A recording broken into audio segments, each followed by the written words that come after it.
toma el relevo.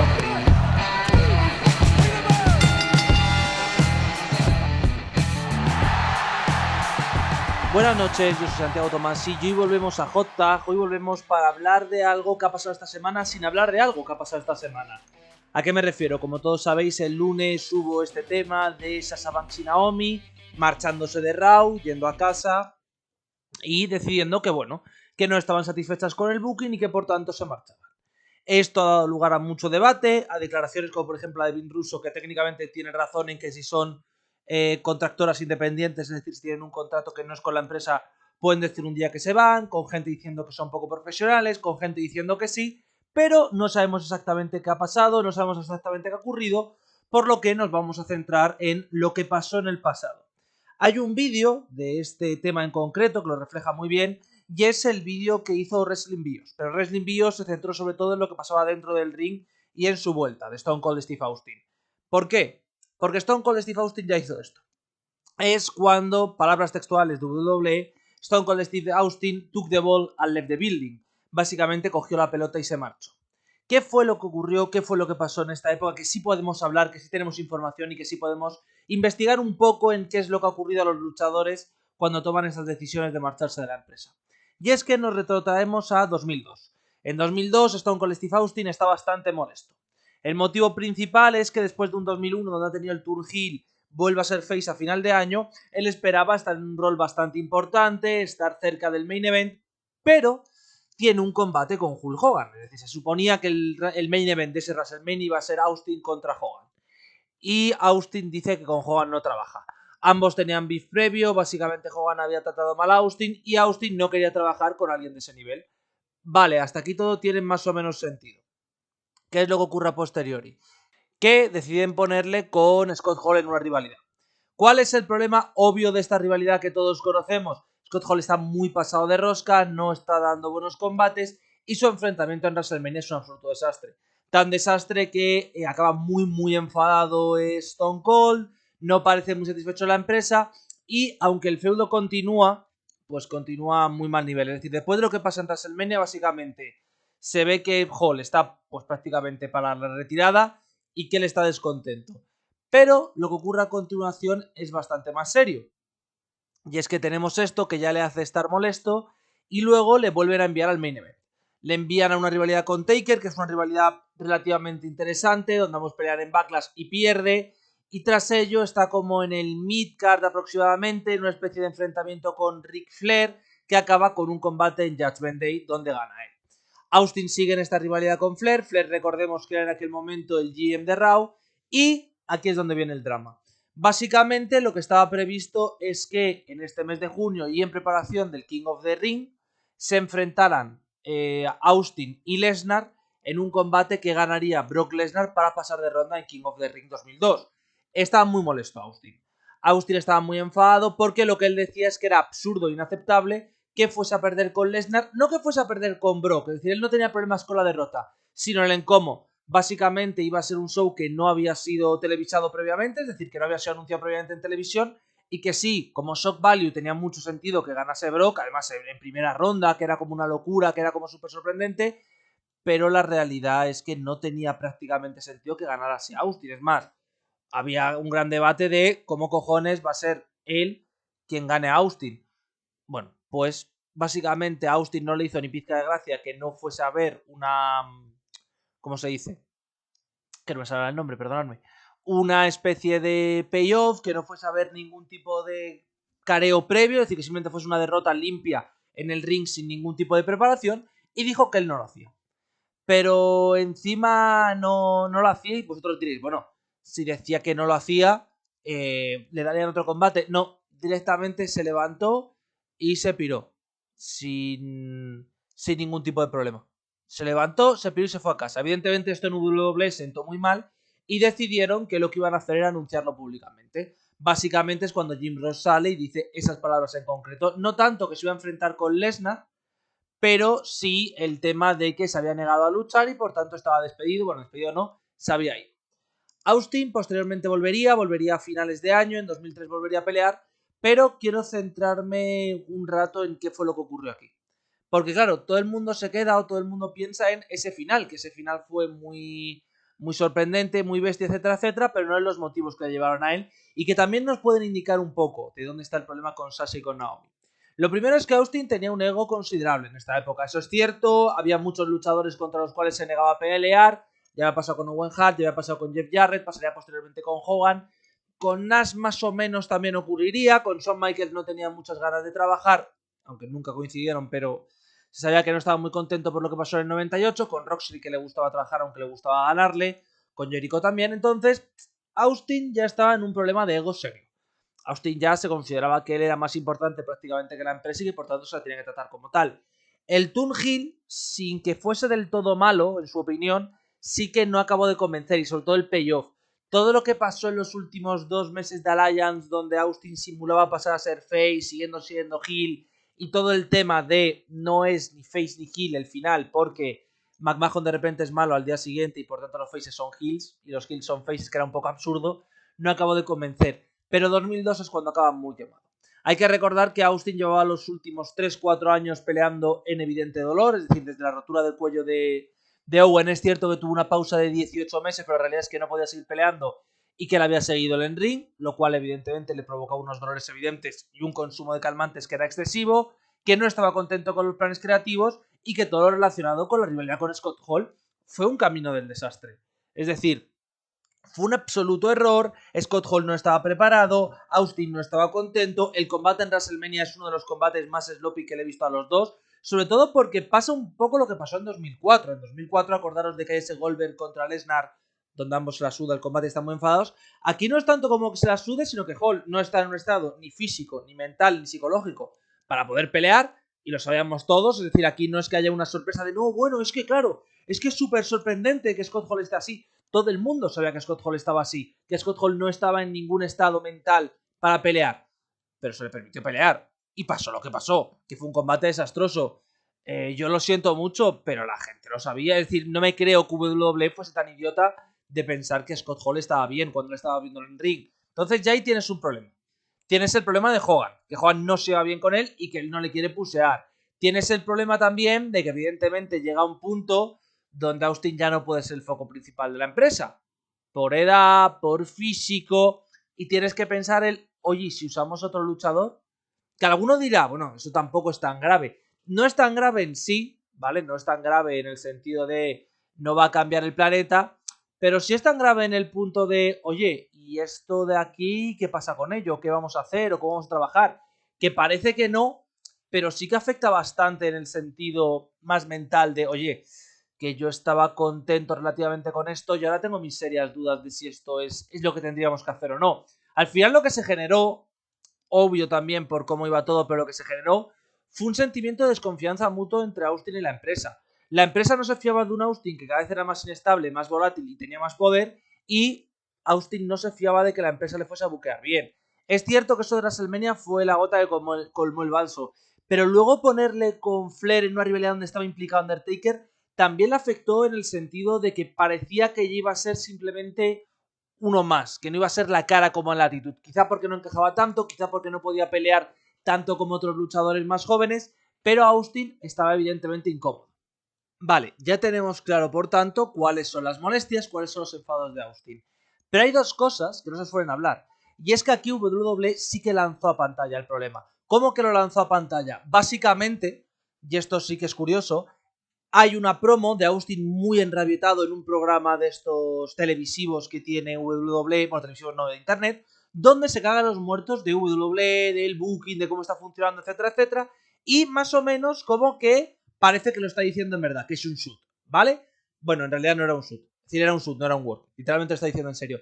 Pero es que antes, en el Raw post WrestleMania, Austin no se presenta. ¿Cómo? Austin no se presenta en el Raw por WrestleMania. ¿Y cómo sabemos esto? Porque McMahon y Flair lo dicen en pantalla. Evidentemente, una vez más, y tal y como ocurre a posteriori, todos entendemos que es un work. No es normal que McMahon y Flair, los dos principales propietarios tanto de Raw como de SmackDown, salgan diciendo en pantalla que Austin no se ha presentado. Igual ocurre con el tema de Brock Lesnar. Todos sabemos que iba a ser un Lesnar contra Austin que nunca se dio. Guay. Pero ¿qué es lo que pasa? Que en vez de tener un programa normal, un programa habitual, McMahon en un Raw nos cuenta lo que pasa.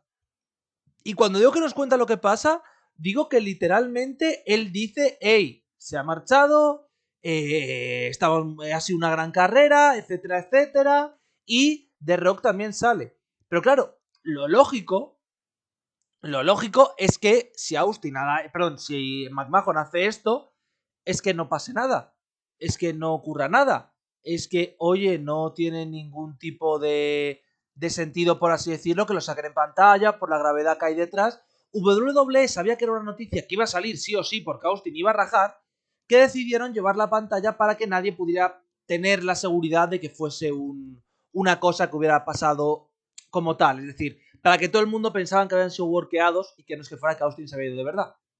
Pero lo que me resulta curioso es que la marcha de Austin, tal y como lo explica Austin y tal y como se ha explicado a posteriori, y como pasó con Punk, que luego hablaremos de ese caso, también hablaremos un poco de 2 casos más, el tema de Austin no era un tema tanto, bueno, sí era un tema de cómo estaban llevándole a él, pero era un tema de no entiendo hacia dónde queréis dirigir esto. Es más, Austin lo explica muy bien y Austin siempre lo ha dicho. Yo perder con Brock Lesnar no tengo problema, Brock Lesnar es muy dominante, Brock Lesnar luce muy bien, pero soy el puto Stone Cold de Steve Austin. Es decir, si pierdo en un Raw, tiene que ser visto como algo muy grande, tiene que ser un combate que venga rumoreado desde hace, bueno, rumoreado no, anunció desde hace semanas, que sirva para conseguir un gran impacto en televisión. No puede ser que pierda en un round normal contra Brock Lesnar, porque ni le construyes a él ni le construyes a mí. Es decir, lo que Austin quería era que fuera un enfrentamiento de pay-per-view. Seguramente haber llegado a las semifinales o a la final del torneo y que le ganara a Brock Lesnar. Sinceramente, viendo a quién ganó en las semis, yo le hubiera dado la victoria ahí. Es decir, el Lesnar contra Test, sin ser más mal combate, era peor que con Austin. Pero el problema de Austin y la rivalidad que tenía y el feudo era: he pasado de ser campeón mundial a que desde el Rumble hasta ahora he estado enfrentándome con el tier 2-3 de NWO, a los cuales no quería en la empresa, con el general manager de Raw, que es Ric Flair, y Big Show, que es prácticamente un mid-carder, upper mid-card en el mejor de los casos. Me quieren hacer perder limpio contra The Next Best Thing, que es Lesnar, que literalmente viene a sustituir mi poder. Evidentemente todo esto era una demostración de que no sabían cómo querían llevar a Austin, o que no tenían claro al menos que Austin fuese a ser su hombre a futuro. Esto es similar a lo que está pasando actualmente. Es decir, el problema de Banks, sobre todo de Banks más que de Naomi, es que su enfado, su feudo y su enfrentamiento es: yo soy campeona femenina tag, quiero que se me diga cómo se va a ver buqueada la división femenina tag. Supuestamente los planes era que Banks y Naomi sirvieran como carne, por así decirlo, para las campeonas, para ponerlas más over, las campeonas individuales tanto de Raw como de SmackDown, y que no defenderían el título hasta prácticamente Money in the Bank o incluso más tarde. Y que se han marchado por eso visiblemente molestas. Pero es curioso porque estos problemas de booking y esos took the ball normalmente no se llevan a pantalla, ¿vale? Normalmente no se llevan a pantalla porque son contraproducentes, porque pueden provocar tal. Pero cuando son casos tan claros, donde el luchador, el tema que tiene es que se niega a perder un combate, es mucho más fácil que puedas hacerlo público. ¿Por qué? Porque es el luchador el que queda como un capullo. Austin en 2002, sobre todo en esos meses, queda como un capullo integral porque literalmente el mensaje que manda WWE, que en parte es cierto, en parte no, es: Austin se ha ido porque no quiere perder contra Brock Lesnar, porque no quiere poner over al talento joven. Es decir, Austin se marcha de la empresa porque es el nuevo Hulk Hogan. Y esto evidentemente funciona muy bien porque en el imaginario del wrestling, de todo el wrestling, no solo de WWE, de todo el wrestling existe algo que se llama respeto de vestuario. Y se llama respeto al booker. Y significa que si te dicen que vas a perder, pierdes. Y sobre todo, y lo más importante, que cuando tú te quieres pirar de un sitio, cuando te quieres pirar de un territorio, pierdes el último combate. El último, el penúltimo combate o el antepenúltimo, pero los pierdes para poner over a la nueva estrella, a la nueva figura. El caso de Austin, en este caso, es literal. Pierde él para poner over precisamente a Brock Lesnar, que iba a ser la siguiente gran cosa. En el caso de Banks y de Naomi no está tan definido, pues sería igual. Pero el caso de Austin y el caso de Banks son similares en el sentido de que ya ha pasado antes. Es decir, el caso de Austin fue posteriormente, el caso de Banks fue antes. En el caso de ambos, además, fue por un tema médico. Recordemos que Banks se tuvo que pedir ese tiempo después de WrestleMania, después de todo el conflicto de precisamente los títulos tag, y que se toma ese tiempo para intentar descansar, para intentar recuperarse a nivel mental, y vuelve. Con Austin pasó algo similar, y es que vuelve, tiene esos meses y luego en 2003 se vuelve a retirar, esta vez sí que de forma definitiva, porque bueno, él no se sentía cómodo, no estaba bien y quería marcharse. Pero es lo mismo de soy la gran estrella quiero que se me buquee como tal, no se hace, por tanto me piro. Evidentemente, el otro caso que a todo el mundo le vendrá a la mente de coger la pelota e irse, aunque aquí WWE no lo hizo tan público en programación, sí en redes, fue el tema de CM Punk. CM Punk también cogió un lunes, llegó a Raw, no le gustó el feudo que tenía para WrestleMania y se piró, que era Triple H. Esto evidentemente yo no voy a entrar en la legitimidad que tiene o que no, ¿vale? Tenéis un vídeo de Wrestling Bios, por cierto, ya lo he dicho, sobre el tema Austin, que literalmente os enfoca los últimos 4 o 5 meses a nivel combates y a nivel bibliografía, ¿vale? Yo lo he intentado resumir un poco y lo he intentado poner más en comparación con Bayley con Bayley, no, perdón, con Sasha Banks y con Naomi porque me parece más importante. Pero lo curioso y lo relevante de este caso y de estos casos es que demuestran el enfado que pueden tener los luchadores por cómo se va a ver reflejada su propia imagen.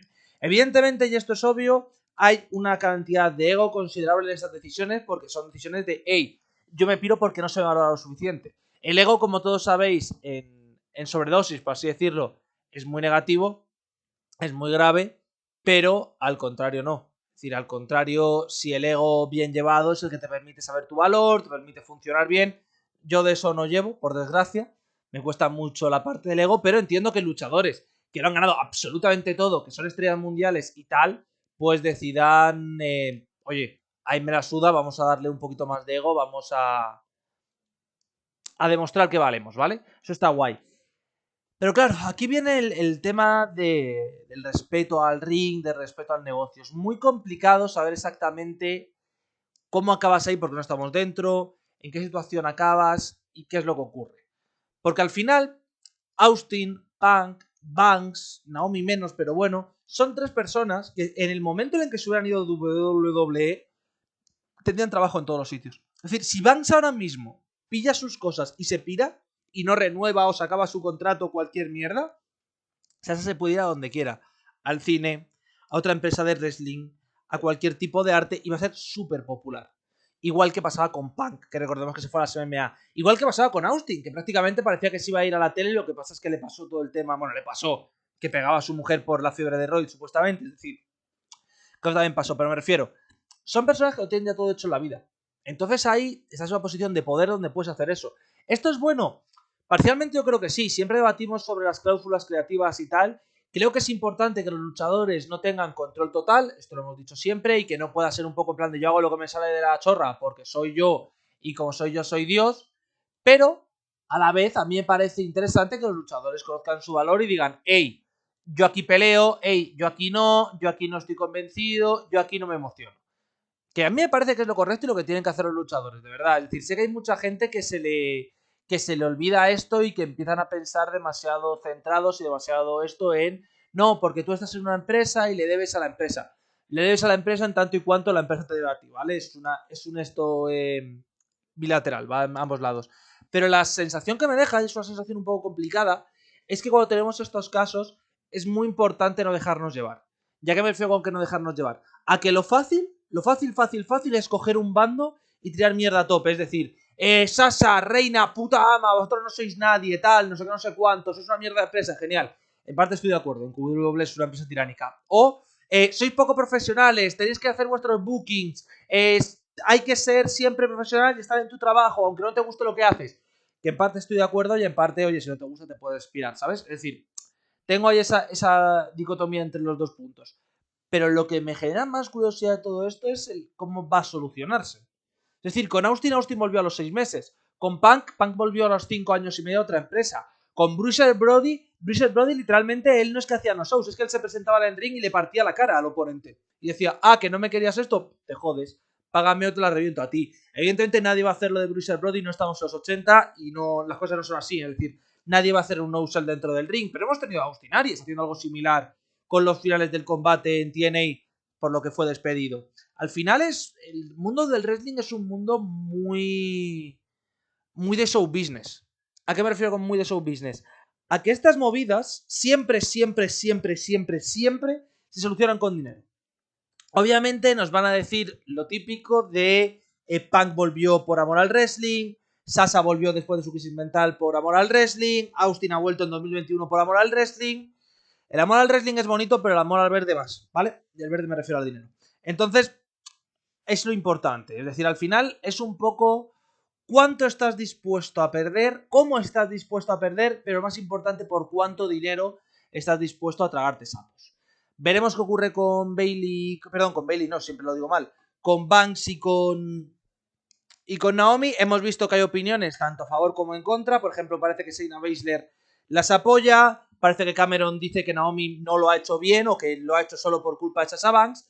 Pero lo que es seguro es que esto ya lo hemos vivido antes, que hemos tenido el caso de Austin, que además a Austin le hicieron esto en pantalla, es decir, lo dejaron bien claro, que la frase de took his ball and went home es totalmente verídica y se puede ver en los Raws, que es curiosísimo, la verdad.